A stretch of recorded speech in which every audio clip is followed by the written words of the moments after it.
Hello বন্ধুরা, কেমন আছো সবাই? আশা করি সবাই অনেক ভালো আছো। আমিও খুব ভালো আছি। তো আবারও চলে আসলাম তোমাদের মাঝে নতুন আরেকটি ভিডিও নিয়ে। তো আজকের ভিডিওটা হচ্ছে অন্যরকম। আজকের ভিডিওটা হচ্ছে কাঁচা বাদামের। তো অনেকে হয়তো দেখেছো, আবার অনেকে হয়তো দেখো নাই। অনেকেই চিনো অথবা অনেকেই চিনো না। কাঁচা বাদামের গাছ, এগুলো হচ্ছে কাঁচা বাদামের গাছ। তো আমাদের আমাদের এগুলো, তো আমার আব্বু ক্ষেত থেকে উঠিয়ে এখানে রেখে দিয়েছে। তো আমাদের বাড়ির আশেপাশে কিছু মহিলারা এসে এই বাদামগুলো তুলে দিচ্ছে। পরবর্তী তাদেরকে ভাগ করে দেওয়া হবে বাদামগুলো। এই যে যাদের ভুল ভরে যায় তারা এখানে এসে জমা করে রেখে দেয়। তারপরে ওঠানো শেষ হয়ে গেলে তাদেরকে ভাগ করে দেওয়া হয় বাদাম। তো আমার ছেলে বাদাম দেখে অনেক খুশি, কারণ এর আগে কখনো বাদামের গাছ অথবা বাদাম দেখে নাই। আসলে আমরা ঢাকায় থাকি, সেজন্য আর গ্রামে আসা হয় না ওকে নিয়ে, আর সচরাচর দেখতেও পাওয়া যায় না সেজন্য।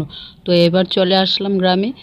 এই আশেপাশে যে ফাঁকা জায়গাগুলো দেখা যাচ্ছে ওইগুলো কয়েক মাস পরেই পানিতে ডুবে যাবে। যখন বর্ষাকাল আসবে তখন ডুবে যাবে। এই যে এখানে আরও বাদাম গাছ আছে, আমাদেরগুলো উঠানো শেষ হলে তারপরে এই বাদামগুলো উঠানো হবে। এই সব ফাঁকা জায়গায় পানিতে ডুবে যাবে, তখন অনেক সুন্দর পানি হয়। তখন এখানেই সবাই গোসল করে। কেউ আর গোসলখানায় গোসল করতে হয় না, এখানেই করে। যে তাদের গরম লেগে গেছে সেজন্য দাঁড়িয়ে পড়েছে। অনেক রোদ উঠেছে, বিকালবেলা ওরা তুলছে বাদামগুলো, সেজন্য তিনজন একসাথে তুলছে। আর তারা দুজন একসাথে তুলছে। তাদের রোদ লাগছে সেজন্য ছাতা দিয়ে রেখেছে। যারা উঠানো শেষ তাদেরকে ভাগ করে দেওয়া হবে। যমুনা বাদামগুলো ধরে রেখেছে বোঝার সুবিধার্থে। তো যাদের বাদাম উঠানো শেষ তাদেরকে এখন ভাগ করে দেওয়া হবে। আমাদের এখানে 20 ভাগে 1 ভাগ তাদেরকে দিবে। এই যেরকম ছোটো ছোটো 5টা ভাগ করবে, করে একটা ভাগ ওনাকে দেওয়া হবে। আর বাকি ভাগগুলো যাদের বাদাম তারা নিয়ে যাবে বাদামগুলো। বাদামগুলো দেখতে অনেক সুন্দর, অনেক বড় বড় পরিষ্কার বাদাম। আসলে বৃষ্টি হলে কাদামাটি লেগে যায় বাদামে, তো এগুলাতে কাদামাটি নেই, দেখতেও অনেকটা সুন্দর বাদামগুলো।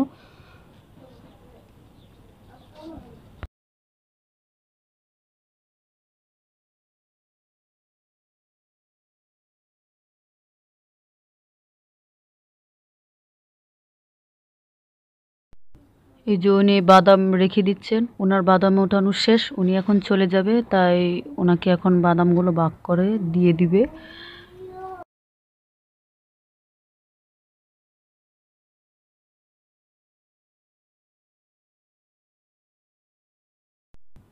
বাদামগুলোকে এখন 2 ভাগ করা হবে।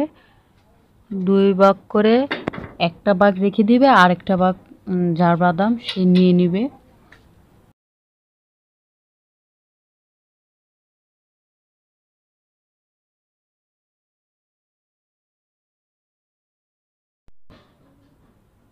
এই যে ওনার কাছে যেটা আছে এটা রেখে দিয়েছে, আবার ওইটাকে আরও 2 ভাগ করবে, করে আরেকটা উনি নিয়ে নেবেন।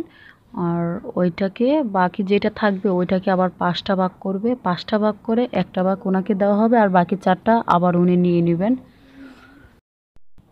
আমাদের গ্রামে এভাবেই বাদামগুলো ভাগ করে দেওয়া হয়। আবার আমার নানু গ্রাম যেখানে, ওনাদের এখানে একবার দেখেছিলাম যে ওনারা যত বাদামের গাছ উঠাতে পারবে বাদাম দেবে না, শুধু বাদামের গাছগুলো দিয়ে দিবে, দিয়ে যতটুকু পারে ততটুকুই।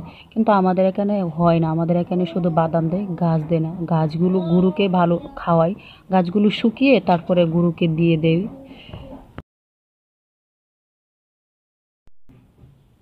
তো আমার আম্মুর বাদামগুলো ভাগ করা শেষ। উনি ওনার যেটা ভালো লাগবে সেটাই নিয়ে নিচ্ছে। এই যে একটা নিয়ে নিচ্ছে, আর আবার কয়টা ওনাকে দিয়ে দিচ্ছে। আর এই বাকি বাদামগুলো যেগুলো আছে এগুলো এখন আমাদের রেখে দিবে। তো অনেকক্ষণ রোদে দাঁড়িয়েছিলাম, সেজন্য আমার প্রচুর গরম লাগছে, তাই বাড়িতে চলে যাব, আর দাঁড়িয়ে থাকতে পারছি না। তো আজকে আমার এই কাঁচা বাদামের ব্লগটা কেমন হয়েছে অবশ্যই কমেন্ট করে সবাই জানাবেন।